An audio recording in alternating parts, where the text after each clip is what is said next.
আসসালামু আলাইকুম। ভালো আছেন ড্রাইভার ভাইয়েরা, 64 জেলা ড্রাইভার ভাইয়েরা।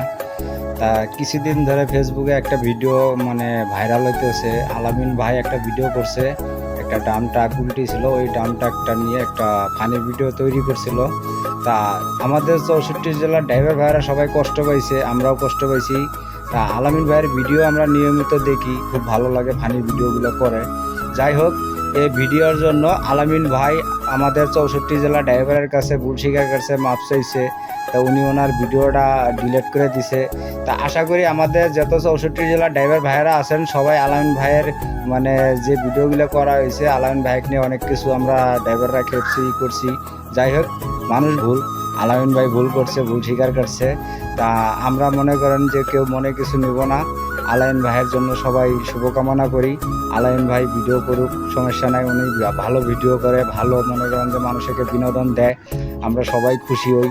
হ্যাঁ, আমার যখন ভালো না লাগে তখন আমি আলামিন ভাইয়ের ভিডিও দেখি এবং আলামিন ভাইয়ের পেজে আমি ফলো করছি, ঠিক আছে। আলামিন ভাইয়ের প্রতিটা ভিডিওই দেখি। তা আমাদের একটা কথা কি, ড্রাইভারদের নিয়ে কেউ কখনো মনের ভুলেও কথা বলবেন না। আরও কন্টিনিউ আছে, সবাইকে বলি যে আমাদের ড্রাইভারদের 64 জেলা যতগুলো ড্রাইভার আছে, ছোটো driver, truck driver, district driver, বাসের ড্রাইভার, হ্যাঁ, ড্রাইভারদের নিয়ে যদি কোনো কথা বলেন, ড্রাইভাররা এমন একটা জিনিস, আমরা ড্রাইভার সহজে ড্রাইভার হইনি, আমরা কারো টাকা দিয়ে ড্রাইভার হইনি। আমরা ড্রাইভার হয়েছি অনেক কষ্ট করে, শরীর ঘামাইয়া ড্রাইভার হয়েছি, কষ্ট করে ড্রাইভার হয়েছি। আমরা রাস্তাঘাটে একটা অ্যাক্সিডেন্ট করলে কথা বলার সুযোগ পাই না, ওই পাবলিকে এসে ধরে মারধর করে। তা আমরা আমাদের জীবন বাঁচাবো না আমরা মনে করেন যে লোকটা অ্যাক্সিডেন্ট করছে সেই লোকটাকে বাঁচাবো? আমাদের কোনো কথা কওয়ার সুযোগ থাকে না।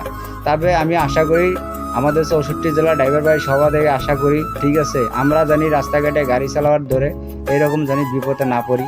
গাড়িগুলি যদি আমাদের কোনো সময় অ্যাক্সিডেন্ট হয়, আমরা জানি মানুষের পাশে দাঁড়াইতে পারি, আমরা নামতে পারি, দুটো কথা বলতে পারি।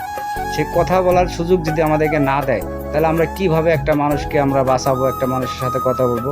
মাননীয় উপদেষ্টার কাছে আমার এটা আবেদন, ঠিক আছে, আমাদের ড্রাইভার ভাইদের জন্য একটু হেল্প করবে, মামলা দেয়, এটা দেয়, এই হয়রানিটা জানি আমরা না হই। সবার কাছে দোয়া রইল, সবাই ভালো থাকেন। আসসালামু আলাইকুম, শুভকামনা।